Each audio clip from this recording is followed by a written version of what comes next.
Hello বন্ধুরা, আশা করি সবাই অনেক ভালো আছেন। আজকের ভিডিওতে আপনাদের দেখাবো কিভাবে ইট look like Windows load currently এরকম ইরোর আপনাদের সামনে আসলে কিভাবে এই সমস্যার সমাধান করবেন।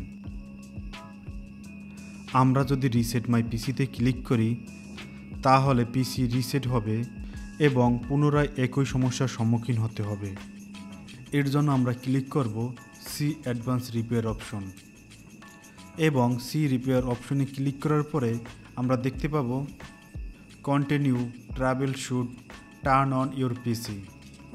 এরপরে আমরা ক্লিক করব ট্রাভেল শুটে।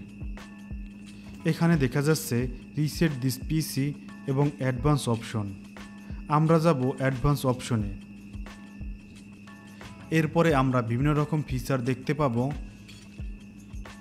তো এখান থেকে আমাদের স্টার্টআপ সেটিংয়ে ক্লিক করতে হবে। এরপরে রিসেটে ক্লিক করে কিছু সময় অপেক্ষা করতে হবে। ডিসপ্লে ওপেন হওয়ার পর কিছু সময় অপেক্ষা করে কিবোর্ড থেকে F4 ক্লিক করতে হবে। কিবোর্ড থেকে F4 ক্লিক করে কিছু সময় অপেক্ষা করতে হবে।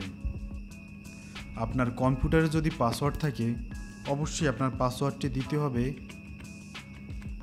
আশা করি একইভাবে আপনার সমস্যাটি সমাধান করতে পারবেন। ধন্যবাদ সকলকে ভিডিওটি শেষ পর্যন্ত দেখার জন্য।